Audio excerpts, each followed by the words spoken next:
में एक बहुत ही अनोखा प्रोग्राम शुरू किया जा रहा है जिसका नाम है मॉडर्न यूथ ग्राम सभा। ये मॉडर्न यूथ ग्राम सभा जैसा कि नाम से ही पता चल रहा है कि अपने आप में एक मॉडल है, युवाओं के लिए है, क्योंकि भारत एक ग्रामीण क्षेत्र वाला देश है और ये जो ग्राम सभा का कंसेप्ट है ये गवर्नमेंट ऑफ इंडिया द्वारा मिनिस्ट्री ऑफ पंचायती राज जो है उसके द्वारा शुरू किया गया है और इसका मेन मोटिव है हमारे युवाओं में पंचायती राज संस्थाओं की जागरूकता और हमारे युवाओं की सक्रिय भागीदारी हमारी पंचायती राज संस्थाओं में करना। तो आज इस मॉडल यूथ ग्राम सभा के मुख्य अतिथि जी हमारे बीच में हैं गांव बड़िंगखेड़ा के सरपंच साहब श्री जगदेव सिंह जी। जोरदार वेलकम किया जाए उनका।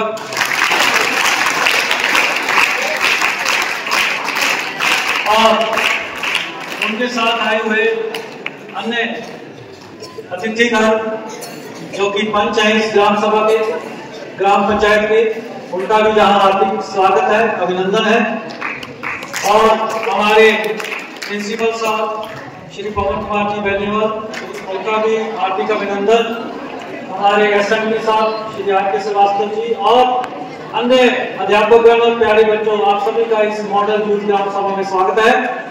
और अब मैं हमारे मुख्य अतिथि जी को बुलाना चाहूंगा जी प्रज्वलन के लिए और सरस्वती मां के चरणों में पुष्प अर्पित करने के लिए कि वो आए हुए मेहमानों का बैसेज लगाकर और उन्हें बुके देकर उनका वेलकम करें। प्रिंसिपल सर और शिवाकर सर।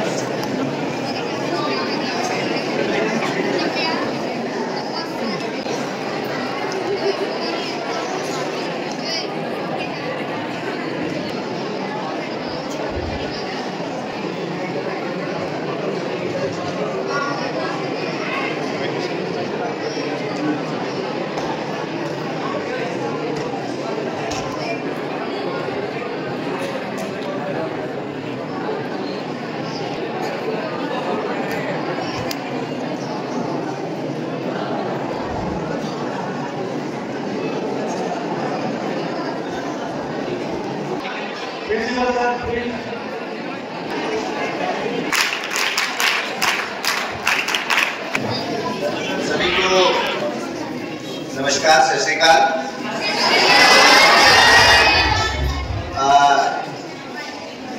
आदरणीय सरपंच साहब और ग्राम पंचायत के सदस्यगण खास हमारे यहाँ उपस्थित हैं, उनका मैं विद्यालय परिवार की ओर से, बच्चों की तरफ से, स्टाफ की तरफ से स्वागत करता हूँ। मैं बताना चाहूँगा कि आज ये जो प्रोग्राम आयोजन किया जा रहा है ये भारत सरकार के पंचायती राज मंत्रालय की तरफ से पूरे देश भर के सभी स्कूलों में, जवाहर नवोदय विद्यालयों में, EMRS मॉडल रेजिडेंशियल स्कूल जो है उनमें बच्चों की जागरूकता इस संदर्भ में कि देश की आज़ादी को लगभग 75 साल हो गए हैं और इन 75 सालों में हमने एक लंबे राजतंत्र और उसके बाद में ब्रिटिश शासन के तंत्र से मुक्ति पाकर बड़े संघर्ष के बाद ये लोकतंत्र हासिल किया और अब हमारी जिम्मेदारी है कि हम इस लोकतंत्र को मजबूत बनाए रखें और जैसा कि हमने 75 ईयर्स में जिस तरीके किया है उसी तरीके से आगे भी करते रहें। जैसा कि हम में से लगभग सभी इस बात से बहुत अच्छी तरह से वाकिफ है कि लोकतंत्र को बनाए रखना और उसको मजबूती के साथ आगे बढ़ाना वाकई में इतना आसान काम नहीं है, क्योंकि लोकतंत्र एक ऐसी प्रक्रिया है जिसमें सभी को साथ लेकर चलना होता है, सभी की बात को सुनना होता है, सभी के साथ सामंजस्य बिठाना होता है। तो वाकई में एक बहुत बड़ी मुश्किल है। यदि हम देखें तो अपने घर में भी सबको साथ लेकर चलना, क्योंकि घर में यदि 10 लोग हैं तो 10 लोगों के 10 तरह के विचार होंगे, वाकई में उसके साथ कोऑर्डिनेट करना थोड़ा मुश्किल होता है। इसी तरीके से यदि हम आगे से आगे बढ़े तो घर की बात में हम गांव चले, गांव की बात में यदि हम एक विधानसभा क्षेत्र चले, एक राज्य चले, उसके आगे यदि हम चले तो देश भर में एक हमारी जो बड़ी सरकार है जिसको हम केंद्र सरकार के नाम से और संसद में जहाँ जिनका काम होता है जिस तरीके से, तो सभी को साथ लेकर चलना वाकई में बहुत मुश्किल होता है। लेकिन यही लोकतंत्र की खूबसूरती है कि लोकतंत्र सभी को साथ लेकर चलता, सामंजस्य से बिठाता भी है, सभी की सुनता भी है, उसमें से जो बेहतर होता है उसी को प्रयास किया जाता है कि आगे बढ़ाया जाए, उसी एजेंडे के ऊपर चलने का प्रयास भी किया जाता है। और जो देश इस एजेंडे में सफल नहीं हो पाते हैं उनके लिए कई बार बड़ी चैलेंजिंग स्थितियां पैदा हो जाती है। यदि हम देखें, अक्सर हम बात करते हैं कि हमारे पड़ोसी देश, चाहे वो बांग्लादेश की हो, चाहे चाइना की बात हो, चाहे श्रीलंका की हो, या पाकिस्तान की हो, या अफगानिस्तान की हो, या फिर हालिया उदाहरण यदि हम 2-4 महीने पहले का देखें तो नेपाल की हो। हर देश के अंदर जो है कहीं ना कहीं सत्ता को आम आदमी ने अपनी ताकत के बल पर कहीं ना कहीं तख्ता पलट किया। तख्ता पलट का मतलब होता है कि जब देश के युवा या देश की जनता उग्र प्रदर्शन से या क्रांतिकारी तरीके से जोर जबरदस्ती से जब सत्ता के मौजूद लोगों को अपने पदों से हटाती है, इसका मतलब यह है कि जिन लोगों ने उनके अगेंस्ट में रिवॉल्यूशन किया है उनकी बात को ठीक तरीके से सुना नहीं गया, उनकी बात सरकार तक पहुंच नहीं पाई और इसीलिए लोकतंत्र खतरे में पड़ गया या जनता की चुनी हुई सरकार को अपदस्थ कर दिया गया। लेकिन ये भारत की विविधता की और भारत के लोगों की मानसिक मजबूती को बताता है एक तरीके से कि हमने पिछले 75 सालों में कितना बेहतरीन तरीके से लोकतंत्र को जिया है और उसकी मजबूती के लिए प्रयास किए हैं। मतभेद हमेशा रहेंगे लोकतंत्र में, क्योंकि हर एक आदमी अपने अपने तरीके से विचार करता है चीजों के ऊपर और मेरा यह मानना है कि उसमें कोई भी गलत नहीं होता। लेकिन सत्ता की ये जिम्मेदारी है, शीर्ष पर बैठे लोगों की ये जिम्मेदारी है कि वो सभी को साथ लेकर चलने का प्रयास करें। और इस लोकतंत्र की प्रथम पाठशाला के रूप में यदि हम देखें तो ग्राम पंचायत को माना जाता है, क्योंकि भारत गांव का देश है और सबसे निचले स्तर पर यदि आम आदमी से सीधे तौर पर जुड़ी हुई कोई सरकार यदि होती है तो ग्रामीण सरकार है और उसके जो कर्ता धर्ता या प्रमुख वाहक होते हैं वो ग्राम पंचायत होती है, सरपंच उनका मुखिया होता है। और आज हमने इसीलिए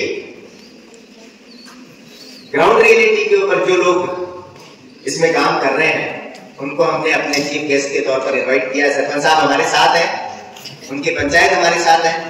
हमारे बच्चे किस तरीके से कौन से इश्यूज को, कौन से मुद्दों को किस तरीके से उठाते हैं वो आपके सामने हमारे बच्चे प्रस्तुत करेंगे। और इस प्रोग्राम के बाद में मैं सरपंच साहब से अनुरोध करूंगा कि वो मंच के ऊपर आए और इस बारे में अपने जो भी विचार हैं या उनका जितना भी अनुभव है अब तक का उसके बारे में अपने विचार यहाँ जरूर हमारे बच्चों के साथ शेयर करें कि किस तरीके की कठिनाइयां सामने आती है जब वो काम करते हैं। तो बनना आसान है, दूर से लगता है कि बहुत सुनहरा है, लेकिन जो सीट पर बैठता है उसको पता होता है कि कितनी चीजें कितनी चैलेंजिंग होती है। तो सभी का स्वागत है एक बार फिर से और अब हम अपना कार्यक्रम शुरू करते हैं। Thank you so much. ये जो ग्राम मॉडल यूथ ग्राम सभा है, जैसा कि सर ने भी बताया कि ये लोकतंत्र की पहली पाठशाला है। तो इस पहली पाठशाला में आज जो हमारे बच्चे रोल अदा कर रहे हैं वो सरपंच का रोल, सेक्रेटरी का रोल, असिस्टेंट सेक्रेटरी का role, data entry operator, ward members, citizen gram sabha members, anganwadi workers, teacher, headmaster, representative, कृषि सहायक, रोजगार सहायक, NGO worker, ASHA health worker, youth representative, self help group members, parents representative, SMC और भी तमाम तरह के रोल जो है वो अदा कर रहे हैं। और ग्राम पंचायत तो लोगों द्वारा चुनी जाती है वोटों के द्वारा, लेकिन ग्राम सभा जो होती है वो कोई भी मेंबर जो है ग्राम का जो नागरिक है 18 साल से ऊपर की उम्र का वो बन सकता है। तो आज के जो इश्यूज हैं वो आपके सामने एजेंडा रखेंगे अभी सेक्रेटरी साहब कि क्या क्या इश्यूज हैं हमारी ग्राम सभा के, वो उठाएंगे। और जैसा कि सर ने बताया कि ये कोलैबोरेशन है मिनिस्ट्री ऑफ एजुकेशन और मिनिस्ट्री ऑफ ट्राइबल अफेयर्स का, और इसकी रूपरेखा जो है मिनिस्ट्री ऑफ पार्लियामेंट जो पंचायती राज है उसने निर्धारित की है। तो ये जो हमारे बच्चे हैं 41 पार्टिसिपेंट्स हैं, इनमें से हम बेस्ट 5 एंट्रीज निकालेंगे। तो आज के जो जजेस हैं वो है Mr Satish Kumar ji PGT English, Mr Narendra Kumar ji जो अभी पीजीटी हिस्ट्री पढ़े हैं, और मिसेज उमा रोहित टीजीटी हिंदी। तो आप जजेस का भी बहुत बहुत धन्यवाद, स्वागत कि आप जो है आज के ये जो कार्यक्रम है इसकी पूरा इसको देखकर और अपना जो निर्णय लें। तो अभी हम चलते हैं हमारी लोकतंत्र की पठन पाठशाला में और शुरू करते हैं आज की मॉडल यूथ ग्राम सभा। सदस्यों, आदरणीय सचिव महोदय और सभी उपस्थित जनों, मैं आप सभी का इस आदर्श विभाग ग्राम सभा में स्वागत करती हूँ। आइए हम अपनी बैठक की शुरुआत एक जिम्मेदार नागरिक के रूप में अपने कर्तव्यों और ग्रामीण विकास में युवाओं की भागीदारी के महत्व को याद करके करें। अब मैं सचिव महोदय से एजेंडा प्रस्तुत करने का अनुरोध करती हूँ। सर्वप्रथम सेक्रेटरी महोदय पिछला लेखा जोखा ग्राम सभा के समक्ष रखेंगे और आज आप सबके समस्याएं सुनी जाएंगी और एक एक करके आप अपने विचार प्रकट कर सकते हैं। धन्यवाद। नमस्कार, मैं आप सभी का इस ग्राम सभा में स्वागत करती हूँ। पिछली सभा में जो लक्ष्य रखे थे उनमें गांव की बाहरी खिड़की का निर्माण करवाया गया, जिस पर 7 लाख का खर्चा हुआ। गांव में खेत स्टेडियम में मिट्टी डलवाई गई, जिस पर 1.5 लाख का खर्चा आया। गांव की मुख्य सड़कों पर स्ट्रीट लाइट लगवाई गई, जिसका खर्चा भी 1.5 लाख हुआ। धन्यवाद। आज के एजेंडे में शामिल है युवा रोजगार और कौशल विकास पर चर्चा, गांव में खेलकूद और मनोरंजन की सुविधाएं, स्वच्छता और अपशिष्ट प्रबंधन, नशीली दवाओं के दुरुपयोग के प्रति जागरूकता, महिला सशक्तिकरण और सुरक्षा। अब मैं सदस्यों के प्रत्येक बिंदु पर अपने विचार और सुझाव साझा करने का अनुरोध करती हूँ। धन्यवाद। आदरणीय मेरा नमस्कार। हमारे गांव में बहुत से युवा स्कूली शिक्षा पूरी कर चुके हैं। मेरा सुझाव है कि हम स्किल इंडिया मिशन और गैर सरकारी संगठनों की सहायता लेकर कौशल विकास कार्यशालाएं आयोजित करवा सकते हैं। हम सिलाई, कंप्यूटर शिक्षण और मोबाइल मरम्मत से शुरुआत कर सकते हैं। धन्यवाद जी। एक बहुत ही महत्वपूर्ण बात, हम खंड विकास कार्यालय को पत्र लिखेंगे और अपने गांव में इस तरह का प्रशिक्षण लाने के लिए PMKVY प्रधानमंत्री कौशल विकास योजना जैसी योजनाओं पर विचार करेंगे। धन्यवाद। आदरणीय सरपंच महोदय जी और ग्राम सभा के सभी सदस्यों, हमारे गांव में ना तो कोई उचित मैदान है और ना ही कोई खेल सुविधा है। युवा खेलना चाहते हैं लेकिन पर और ना तो जगह। अतः मैं पंचायत से अनुरोध करता हूं कि वह युवा खेल क्लब के लिए जमीन दे और खेल उपकरणों के लिए धन उपलब्ध कराए। धन्यवाद। किया गया। हम राजीव गांधी खेल अभियान युवा कल्याण कोष के तहत आवेदन कर सकते हैं। हमें एक उचित प्रस्ताव चाहिए, इसके लिए एक छोटी समिति बनाई जाएगी। धन्यवाद। गांव में कचरा संकट की कोई व्यवस्था नहीं है। कचरा खुले में फेंका जाता है। क्या हम शुरू कर सकते हैं और जगह जगह पर कूड़ादान रख सकते हैं? धन्यवाद। मिल सकता है। आइए अगले रविवार को युवा स्वच्छता अभियान के लिए तिथि तय करें। सभी युवाओं को इसमें जरूर भाग लेना चाहिए। धन्यवाद। आदरणीय सरपंच महोदय, मेरा आपसे यह कहना है कि कुछ युवा बुरी आदतों, खासकर नशीली दवाओं और शराब के सेवन की लत में पड़ रहे हैं। यह खतरनाक है। हमें एक जागरूकता अभियान और परामर्श की आवश्यकता है। धन्यवाद।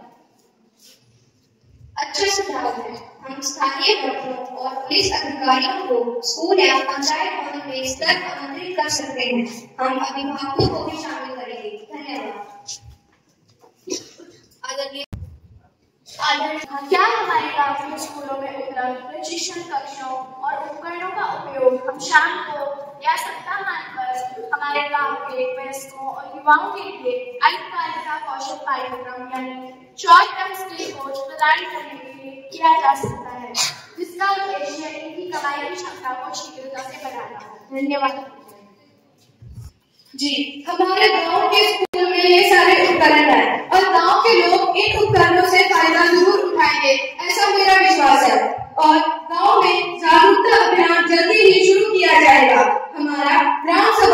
सभी सदस्यों से निवेदन है कि गांव के युवाओं में ये जरूरी संदेश जरूर पहुंचाएं कि युवा गांव में प्राप्त सुविधाओं का लाभ उठाएं, तभी वे एक जिम्मेदार नागरिक बन सकते हैं। धन्यवाद। सरपंच महोदय, ग्राम सभा के सभी सदस्यों को मेरा नमस्कार। आदरणीय सरपंच, मैं आपसे कहना चाहती हूँ कि हमारे गांव के मिडिल स्कूल में पर्याप्त शिक्षक होने के कारण बच्चों को दूसरे गांव के स्कूलों में जाना पड़ता है, जिसके कारण उनको बहुत परेशानी होती है। हमारे गांव में बहुत सारे युवा बीएड कर चुके हैं, जिनको सम्मान देकर मिडिल स्कूल के बच्चों की नियुक्ति किया गया। धन्यवाद महोदय। जी, आपका सुझाव बहुत महत्वपूर्ण है। हमारे गांव के कई युवा हासिल किए हुए हैं। हम गांव के स्कूल के प्रिंसिपल से बात करके गांव के स्कूलों में अध्यापकों की कमी के चलते हमारे गांव के युवाओं को स्कूल में कॉन्ट्रैक्ट पर रखने के लिए बात करेंगे, ताकि गांव के बच्चों की शिक्षा का नुकसान न हो। धन्यवाद।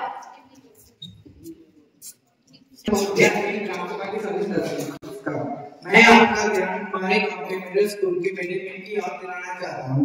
हमारे गांव के मिडिल स्कूल के मिड डे मील में पका भोजन करता है, जिसको सुधारा जाना चाहिए और मिड डे मील के साथ मिलेट्स को भी शामिल किया जाए, जिससे बच्चों को पूरा पोषण मिल सके। धन्यवाद। जी, अब मैं हमारी सभा के टीचर रिप्रेजेंटेटिव को इस पर मेरा इस बारे में यह कहना है कि को पका हुआ भोजन दिया जाता है, उसकी गुणवत्ता की निरंतर जांच की जाती है। और आपके द्वारा सुझाए गए पॉइंट पर मैं कहना चाहूंगी कि मिड डे मील पोषण तत्वों से भरपूर होता है, फिर भी हम आपके कहने पर मिड डे मील में मिलेट्स को और शामिल करेंगे। धन्यवाद महोदय। सभी सदस्यों को मेरा नमस्कार। सरपंच महोदय, आपसे कहना चाहती हूँ कि हमारे गांव में आमदनी के मुख्य स्रोत कृषि और पशुपालन है। गांव में अगर किसी का पशु बीमार हो जाए तो उसके लिए शहर से दवाई लानी पड़ती है, क्योंकि पशुओं को शहर लेकर जाना बहुत मुश्किल काम है। इसलिए मेरा आपसे अनुरोध है कि गांव में एक पशु अस्पताल खुलवाया जाए। धन्यवाद। जी, आपके द्वारा सुझाए गए पशु अस्पताल के बारे में मैं कहना चाहूंगी कि गांव वालों की कई वर्षों से मांग रही है और हमने यह प्रस्ताव कई बार मंत्री महोदय जी को भी दे चुके हैं। डिप्टी कमिश्नर साहब से भी मांग कर रहे हैं। गांव की पंचायत निरंतर प्रयास कर रही है। जल्दी ही गांव में पशु अस्पताल खुल जाएगा। धन्यवाद। नमस्कार सरपंच महोदय, हमारे गांव में मिडिल स्कूल की व्यवस्था है और मैं आपसे निवेदन करती हूँ कि विद्यार्थी छात्रों को बस की सुविधा का प्रबंध किया जाए। धन्यवाद। जी, गांव में केवल मिडिल स्कूल ही है, इसलिए हमारे गांव की कई लड़कियों को दूसरे स्कूलों में जाना पड़ता है। मैं आपसे बिल्कुल सहमत हूँ।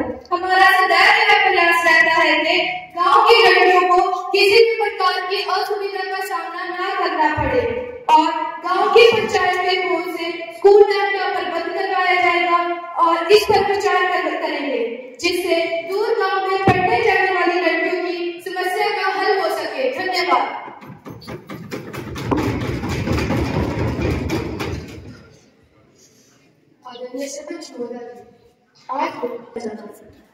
जैसा कि आप सभी को पता है कि हमारे क्षेत्रों में धान की फसल काटने के बाद खेत कितने बड़ी मात्रा में जलाए जा रहे हैं, जिसके कारण प्रदूषण की मात्रा बढ़ती जा रही है और लोगों को स्वास्थ्य संबंधी बीमारियां हो रही है। हमारे गांव में कोई बड़ा अस्पताल भी नहीं है, जिस कारण लोगों को बाहर शहरों में जाकर अपना इलाज कराना पड़ता है। कुछ लोगों के पास इतना पैसा नहीं है जिस कारण वो अपना इलाज नहीं करा पाते हैं। मैं नहीं चाहता कि गाँव वालों का हाल हो, इसलिए मैं आप सभी से कोई ना कोई समाधान चाहता हूँ। कृपया आपने अपनी राय प्रकट करें। धन्यवाद। जी, अब मैं सहायक सचिव जी से इस पर सुझाव देने का आग्रह करती हूँ। नमस्कार। मैं कहना चाहूँगा कि आजकल प्रदूषण की काफी गंभीर समस्या बन रही है। हवा दूषित हो रही है, इसीलिए मैं अपने गांव के सभी किसान भाइयों से निवेदन करूंगा कि पराली ना जलाएं।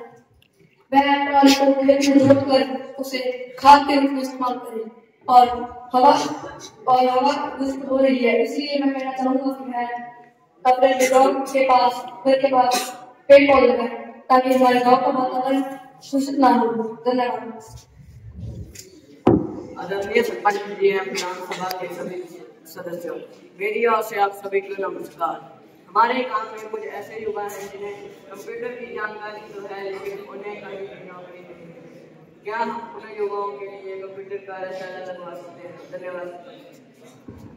कंप्यूटर शिक्षा की महत्वपूर्ण जरूरत है, इसलिए ग्राम पंचायत समय समय पर कार्यशालाएं लगवाती रहती है।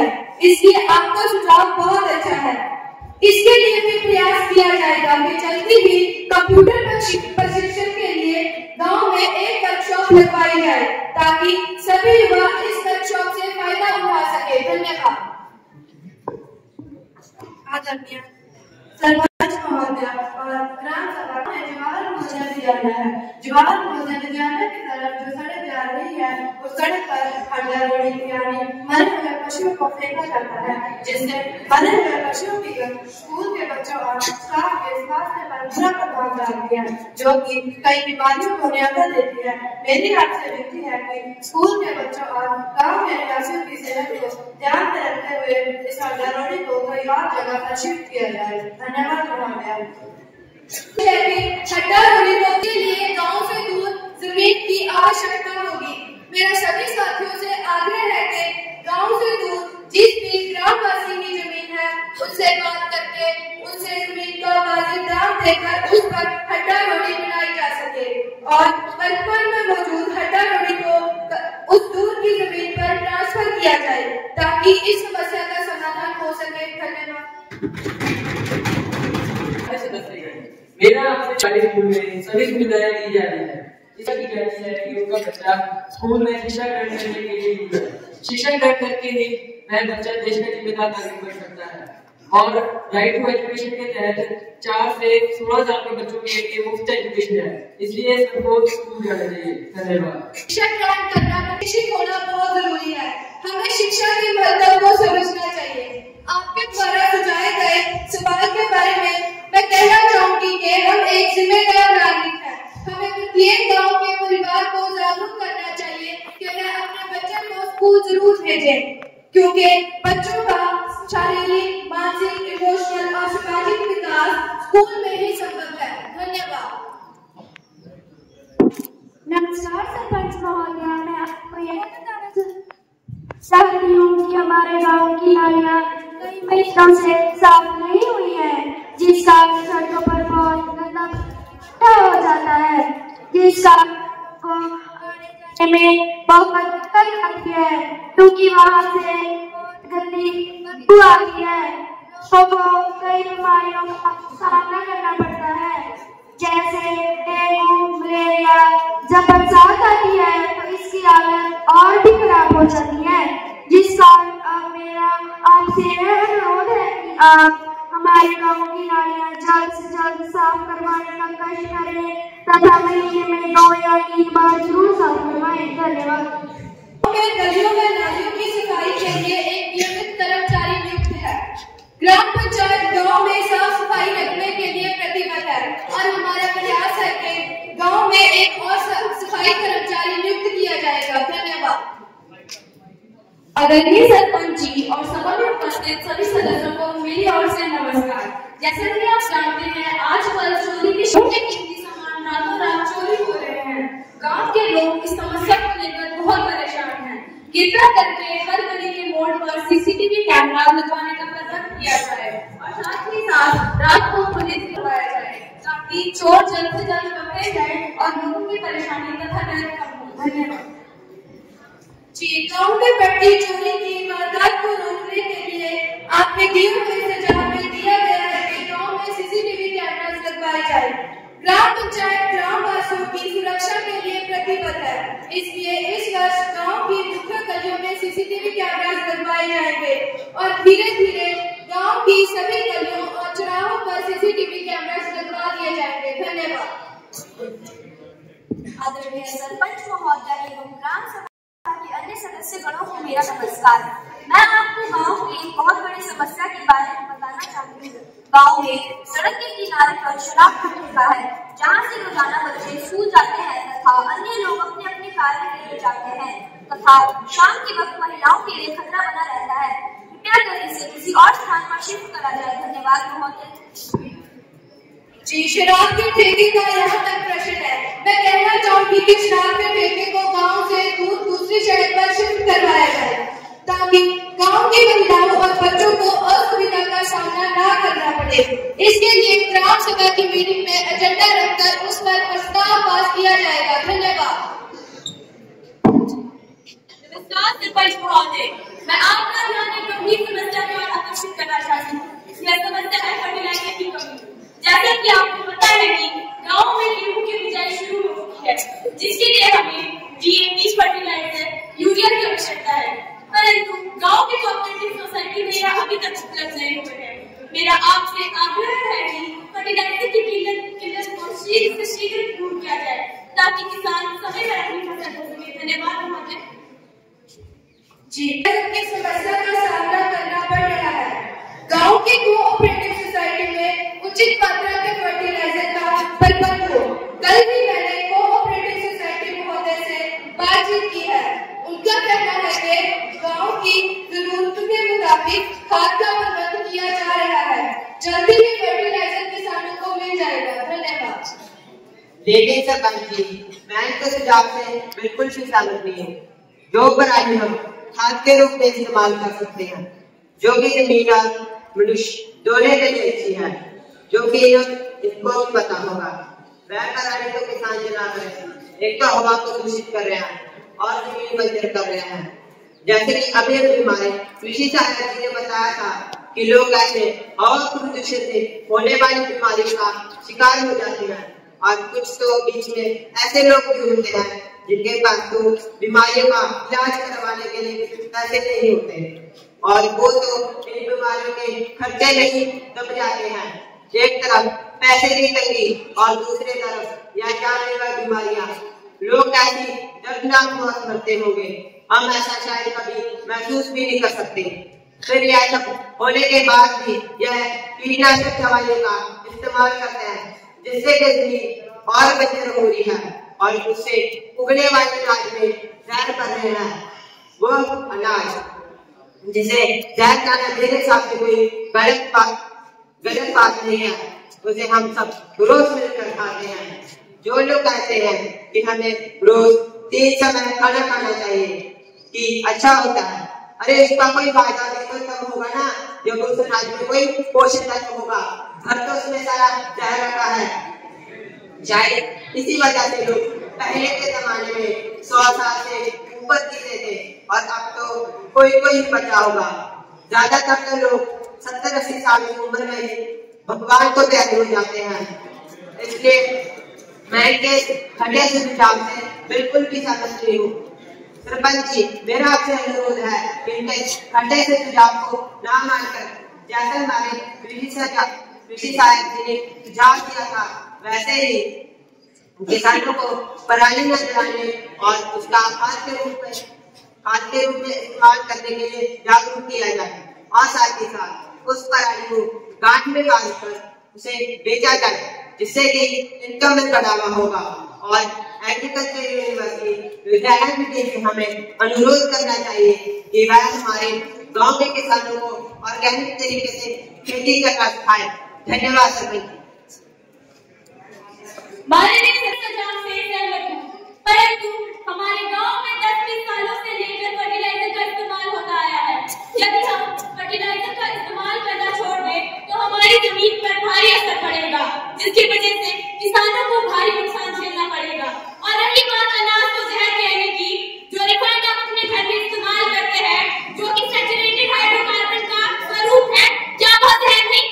माननीय सरपंच महोदय, मैं अंत में बस इतना ही कहना चाहूंगी, यदि हम फर्टिलाइजर का इस्तेमाल नियमित रूप में करें तो हम इसके कई लाभ ले सकते हैं। धन्यवाद महोदय। मैं इससे कहना चाहता हूँ कि इसमें अनाज को जहर कहने की हिम्मत वाली क्या बात है। मैं मानता हूँ कि यह अनाज जहर है, यह मानता है कि यह अनाज जहर है, हमारे कृषि सहायक भी मानते हैं कि अनाज जहर है। यह सब बैठे भाई जो सब देख रहे हैं, जो सब सुन रहे हैं, वह सब मानते हैं कि अनाज जहर है, लेकिन फिर भी इनके दिमाग में यही चल रहा होगा कि अगर ये जहर मानते हैं तो ये खा क्यों रहे हैं। हम ये जहर खा रहे हैं सिर्फ आप जैसे लोगों की वजह से, क्योंकि आपने फर्टिलाइजर का तब बढ़-चढ़ कर तारीफ की थी कि फर्टिलाइजर का इस्तेमाल कीजिए, फसल में मदद ज्यादा होगी, सबको खाना मिलेगा, कोई भूखा नहीं रहेगा। इन्होंने एक बात नहीं बताई कि सबका पेट तो भर जाएगा, लेकिन पोषण तत्व कैसे बढ़ेंगे? पोषण तत्व उसमें है ही नहीं, उसकी जगह तो इन्होंने ज़हर कर दिया है। और रही बात उनकी कीमतों की, इनकी वजह से जब ग्रीन रेवोल्यूशन आई थी तब कितने किसानों ने, आपको पता है, कि खुदकुशी कर ली थी। कभी पढ़कर देखिए, खुद पता चल जाएगा। इसलिए सरपंच जी, मेरा आपसे अनुरोध है, इनके खड्डे सुझाव को ना ही माने तो अच्छा है। धन्यवाद सरपंच जी। जी, आपका सुझाव बहुत अच्छा है, इस पर अमल किया जाएगा। हम सभी को पर्यावरण के प्रति सचेत होना ही चाहिए। और जहाँ तक गाँव में हाथी के घर का सवाल है, तो इसका समाधान जल्दी ही किया जाएगा। धन्यवाद। माननीय सरपंच महोदय, मैं इनकी बात से अभी भी सहमत हूँ, परंतु जब हमने फर्टिलाइजर गाँव में लाया तो हमने इसका लाभ लिया, पर किसानों ने लालच के लिए इसका ज्यादा से ज्यादा इस्तेमाल किया, जिसकी वजह से हमारी खेतें बंजर हो चुकी है। हमने इसका इस्तेमाल नियमित रूप में करने के लिए कहा, परंतु किसानों ने लालच में आकर इसका बहुत अधिक इस्तेमाल करा। धन्यवाद महोदय। लेकिन सरपंच जी, इस्तेमाल किया है, अगर किया भी तो इन्हें पता भी लग गया होगा, और उस हिसाब से जितना की खेल है, मैंने पहले तो तब समझ नहीं आया, इसलिए इसके बाद नहीं मानेगा, इसको अच्छा है। मैं की बात से पूरा सहमत हूँ। जैसे कह रहे हैं कि अनाज जहर है, तो मैं की बात से पूरा सहमत हूँ कि अनाज जहर है। जैसे कह रही है कि फर्टिलाइजर की बिना खेती नहीं होती, तो मैं इनसे पूछना चाहूँगा, जब पुराने जमाने में हमारे पूर्वज और हमारे लोग कैसे खेती करते थे? वो भी तो बिना फर्टिलाइजर की खेती करते थे। उस समय कितनी बढ़िया खेती होती थी, मानता हूँ उसकी कितनी मात्रा कम होती थी, मगर उनकी क्वालिटी उनके फर्टिलाइजर्स के कारण से बहुत ज्यादा अच्छी होती है। ऐसा बोलते हैं कि लोगों को ये बोलते हैं कि जमीनें बंजर होती है, मैं इस बात से भी सहमत हूँ। लोग कहते हैं कि जमीनें बंजर हो गई, उसका कारण है कि उनका फर्टिलाइजर है। सबको पता है कि अगर मिट्टी में फर्टिलाइजर डालेंगे तो उससे करेंगे अगर उसे आप करेंगे तो उनके फ्रेंड माइक्रोब्स मरेंगे ही मरेंगे, और उनके न्यूट्रिएंट्स भी खत्म होंगे, और ये रिसाइकल यहाँ पर नहीं होता। उसके बाद पानी हमारे पोखर में चला जाता है, जिसके कारण हमारा पानी प्रदूषित हो जाता है, और उसी पानी को हम पीते हैं। लोग कहते हैं 8 लीटर पानी पियो, मैं तो पूरा को 8 लीटर पानी नहीं, वो 8 लीटर जहर है। धन्यवाद महोदय। आपका सुझाव बहुत अच्छा है, हम इस पर जरूर अमल करेंगे। आदरणीय सरपंच महोदय तथा ग्राम सभा के अन्य सदस्यगणों को मेरी ओर से नमस्कार। मैं आप सभी को गाँव की एक बहुत ही बड़ी समस्या के बारे में बताना चाहती हूँ। हमारे गाँव में कई सारे बुजुर्गों को पेंशन नहीं मिली है, वह हर माह सरकारी दफ्तरों के चक्कर काटते रहते हैं, परंतु अभी तक उन्हें पेंशन नहीं दी जा रही है, जिसके कारण उन्हें कई सारी परेशानियों को झेलना पड़ता है। मेरा आपसे यह निवेदन है कि बुजुर्गों की इस समस्या का समाधान करें। धन्यवाद महोदय। जी, बुढ़ापा पेंशन राज्य सरकार के द्वारा मुहैया करवाई जाती है। इसके लिए आवेदन करना पड़ता है। आजकल ऑनलाइन फॉर्म भरे जाते हैं, और फॉर्म भरते समय प्रत्येक कॉलम को भरा जाता है, और जरूरी दस्तावेज साथ अपलोड होते हैं। इसलिए जिनकी पेंशन अभी तक नहीं लगी है, शायद उनके डॉक्यूमेंट्स में कोई कमी रही होगी। इसलिए मैं सेक्रेटरी महोदय से आग्रह करती हूँ, इनके डॉक्यूमेंट्स की जांच करें, उन्हें पूरा किया जाए, और जल्दी से जल्दी इनकी पेंशन का प्रबंध करवाया जाए। सेक्रेटरी महोदय प्लीज।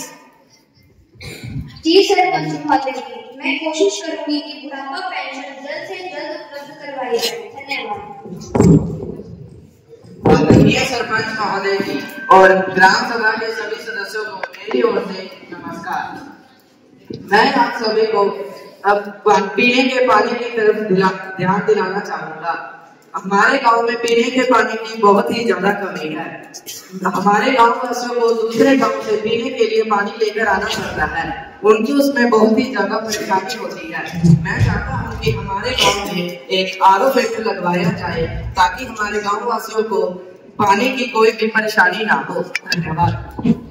आदरणीय सरपंच महोदय जी, मेरे ग्राम सभा के सभी को नमस्कार। मेरा भी इसी से संबंधित एक प्रश्न है। आपको पता ही होगा कि हमारे गांव में एक ही वाटर बक्स है, और उसी में पानी फिल्टर होता है, और 2 दिन छोड़कर पानी आता है, जिससे लोगों को बहुत समस्या आती है। मेरा आपसे यह अनुरोध है कि आप गाँव में एक और वाटर बक्स बनवाएं। धन्यवाद। जी, गांव की जनसंख्या के हिसाब से गांव में एक ही वाटर वर्क्स है जो कि गांव में पीने की पानी की आपूर्ति नहीं कर पा रहा है। इसलिए ग्राम पंचायत ने एक प्रयोजन सरकार और उच्च अधिकारियों को भेजा हुआ है, जिसमें हमारी मांग है कि गांव में एक और वाटर वर्क्स स्थापित किया जाए। जल्दी ही इस समस्या का समाधान हो जाएगा। धन्यवाद। माननीय सरपंच महोदय, ग्राम सभा के सभी सदस्यों को मेरा नमस्कार। सरपंच महोदय जी, गांव के लोग कई बीमारियों से पीड़ित हैं तथा उन्हें उन बीमारियों के बारे में कोई जानकारी नहीं है। कई लोग अपनी बीमारियों को जाने बिना कष्ट सह रहे हैं और अपना उचित इलाज नहीं करवा पा रहे हैं। मेरा आपसे निवेदन है, कृपया कर गाँव में हेल्थ कैंप लगवाया जाए और कैंप में सभी गाँववासी अपनी भागीदारी दे। धन्यवाद। नमस्कार सरपंच महोदय, मैं आपको ये बताना चाहूंगी कि हमारे गांव में कोई भी मेडिकल सुविधा उपलब्ध नहीं है। जब लोग बीमार पड़ जाते हैं तो उन्हें शहर से दवाई लेकर आनी पड़ती है और शहर से दवाई भी महंगी मिलती है और आने जाने का खर्च भी होता है। इस कारण लोगों को दवाई टाइम पर नहीं मिल पाती या फिर ज्यादा खर्च पड़ जाते हैं।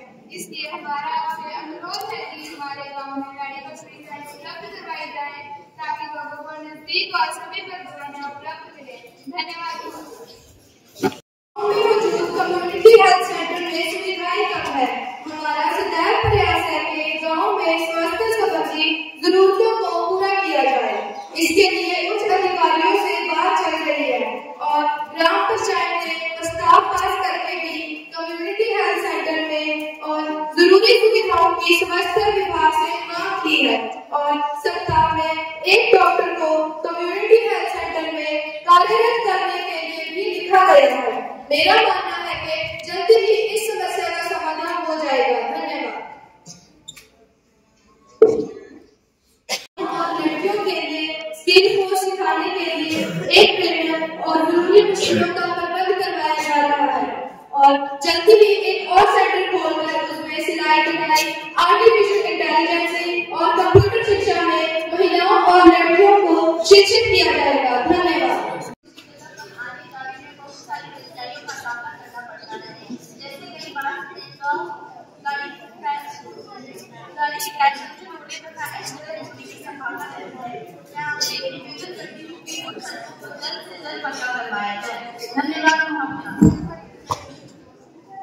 जी, मैं सेक्रेटरी महोदय से इस पर सुझाव देने का आग्रह करती हूँ।